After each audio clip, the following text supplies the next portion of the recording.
احمدہ و نصلی علی رسولہ الکریم۔ برادران اسلام، وسوسے اور نماز میں فضول خیالات کا فوری حل قرآن و سنت کی روشنی میں۔ اگر ایک مسلمان کو کثرت نسیان کا عارضہ ہو تو وہ اس وقت کون سی دعا پڑھے جب اسے وسوسے اور فضول خیالات آ رہے ہوں اور دل تنگ ہو رہا ہو؟ کیا رسول اللہ صلی اللہ علیہ وسلم نے کوئی ایسی دعا فرمائی ہے جو ان عوارض میں مبتلا شخص کو جو پڑھ سکے اور اس سے افاقہ ہو؟ ایسی صورت میں کثرت سے اللہ تعالیٰ کا ذکر کرے، اعوذ باللہ پڑھے۔ صحیح بخاری اور صحیح مسلم میں حضرت ابو ہریرہ رضی اللہ تعالیٰ عنہ سے روایت ہے کہ جناب رسول اللہ صلی اللہ علیہ وسلم نے ارشاد فرمایا، یاتی الشیطان احدکم فیقول من خلق کذا من خلق کذا حتی یقول من خلق ربک فاذا بلغہ فلیستعذ باللہ فلینتہی۔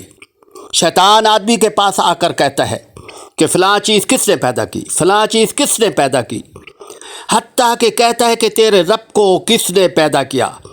جب وہ اس حد تک پہنچ جائے تو چاہیے کہ اللہ کی پناہ مانگے اور مزید سوچنے سے رک جائے۔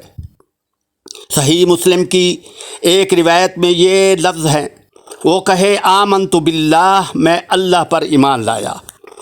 حضرت امام مسلم رحمۃ اللہ علیہ نے حضرت عثمان بن عاص رضی اللہ تعالیٰ عنہ سے روایت کیا ہے کہ وہ نبی اکرم صلی اللہ علیہ وسلم کی خدمت میں حاضر ہوئے اور عرض کی، یا رسول اللہ، شیطان میرے اور میری نماز کے درمیان رکاوٹ بن جاتا ہے اور مجھ پر نماز غلط ملت کر دیتا ہے۔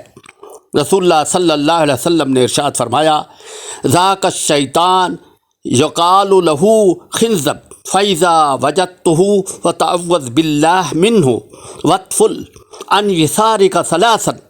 یہ ایک شیطان ہے جسے خنزب کہتے ہیں، جب تم اسے پائے تو اس سے اللہ کی پناہ مانگ اور دائیں طرف 3 بار تھتکار دے۔